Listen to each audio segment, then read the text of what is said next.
ଅତିଥିମାନେ ତାଙ୍କ ହଳରେ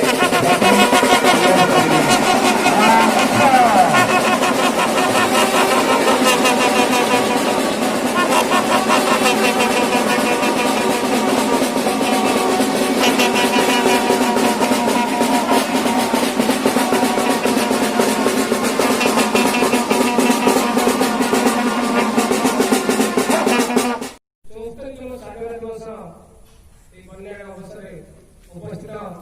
माननीय अतिथिवृंद सर्वप्रथम मुझे तिरंगा पताका को कोटि कोटि प्रणाम करी आज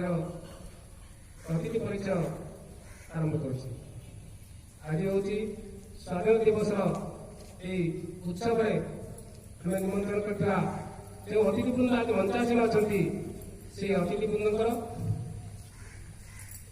किसी संक्षेप परिचय प्रदान कर सर्वप्रथम आज ये कार्यक्रम को दीपपूर्ण करी महान व्यक्ति शुभ उद्घाटन करते से किए कहती आम ये विद्या मंदिर परिचालन समिति सभापति माननीय डॉक्टर सुरेंद्रनाथ पाणिग्राही महोदय व्यक्तिगत जीवन जड़े अवसर प्राप्त अध्यक्ष एवं दीर्घ 35 वर्ष धरी निज अध्यापना कार्य प्रचुर सम्मान पाइबा पर से अवसर नहीं जड़े ओडिया विभाग प्राध्यापक तस्वीर जड़े भंज साहित्यर साधक जड़े औपन्यासिक और गाल्पिक लेखन अनेक पुस्तक आज सारा ओडिशा कहीं भारत वर्ष समस्ते किसी ज्ञान पाई पार्टी से महान व्यक्ति आम परिचालन समिति दायित्व दीर्घ आसुँच सहित आज कार्यक्रम सभापति दायित्व तुलिका जो आम समस्त कृतज्ञता जन स्वागत कर पार्श्व बसुँच आज सम्मानित अतिथि एवं आज कार्यक्रम जड़े विशिष्ट अतिथि आम आउ किए नुहति परिचालन समिति उपसभापति माननीय श्रीयुत देवेन्द्र कुमार पाणी महोदय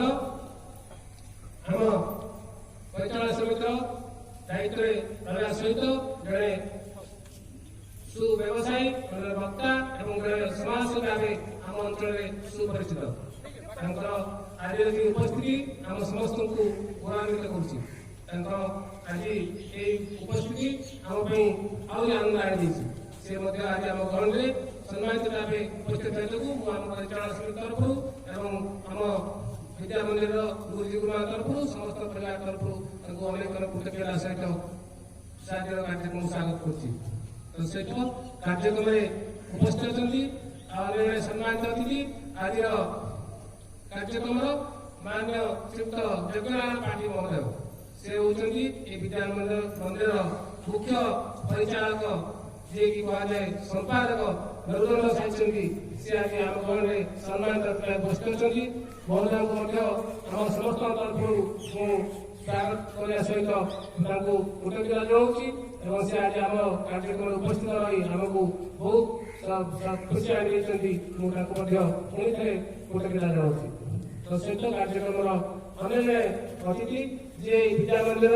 प्रधान आचार्य श्रीमती ममता कुमारी पट्टनायक महोदय जे आम गहन आज उपस्थित अच्छा ये कार्यक्रम आयोजन करमको सहायता नहीं संगठन चलवे विद्या मंदिर को आगू नबारे कार्य कर जाती से होती आम ममता भौणी कार्यक्रम स्वागत जनाऊँगी कार्यक्रम आयोजन करने आज कृतज्ञता जनाऊँगी शेष समस्त को धन्यवाद जन मो दायित्व समर्पण कर धन्यवाद।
सम्मानित अतिथिवृंद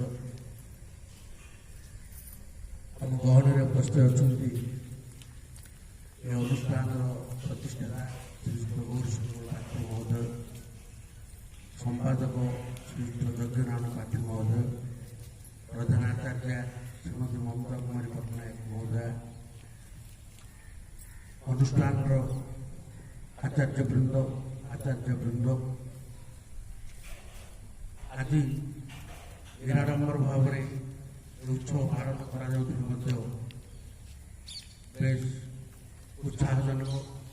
आनंददायक एवं आम बहुत किसी शिखार अच्छी वर्ष धरी आम उत्सव पालन कर 23 वर्ष बीतीगला तथापि आम पालन कर उत्सव को जातिर एक त्यागमय दिवस आज दिवस पुण्य दिवस अगस्ट 15 74तम पवित्र स्वाधीनता दिवस उत्सव तात्पर्य है महान त्याग आत्म बलिदान एवं देश को जागृत करवार मनोभाव नहीं आम उत्सव को प्रति वर्ष मन पवित्र दिवस आज आम जो स्वाधीनता दिवस एथिकी आज आम स्वाधीन भारत संतान बोली गर्व करुचे जो स्वाधीन भारत जो स्वाधीनता को पाइबा बहुत मूल्यवान जीवन दीप लिभि जाइथिला बहु विप्लव बहु आंदोलन समाजर सही प्रतिष्ठित व्यक्ति माने निज जीवन को जलांजलि दे आमको दे जाइछंती स्वाधीन भारतर आम संतान बोली गर्व करुचे सत किंतु आम प्रकृत में स्वाधीन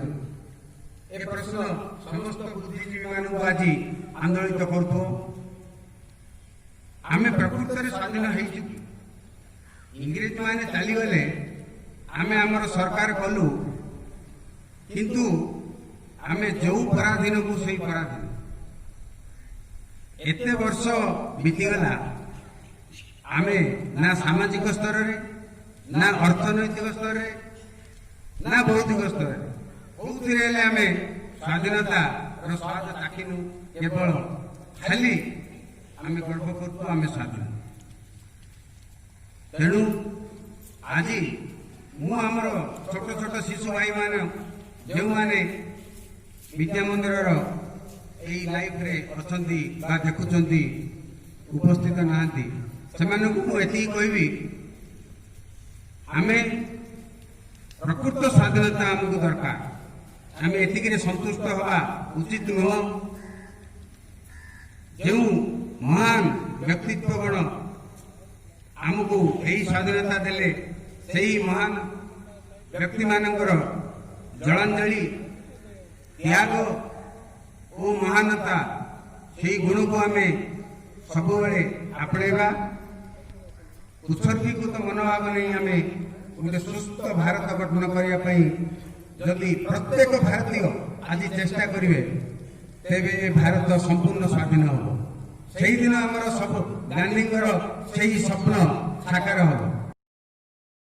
सम्मानास्पद प्रधान आचार्य और मोर गुरुजी आज 15 अगस्ट भारत निमंते एक ऐतिहासिक दिवस से संपर्क में किसी कहवा निमंते आज मुझे दंडायमान भारत केते पुण्य नाम केते पवित्र धाम सुजला सुफला सस्य श्यामला तटिनी मेखला अरण्य कुंतला वीर वीरंगनार भूमि अनन्य प्रकृतिर रंगशाला हेउछि एई हमर वीरभूमि भारत किंतु सुनार पक्षी कुहाजाउथिबा एही भारत किए जानिथिला 200 वर्ष धरी इंग्लिश मानक अधीन रहिबो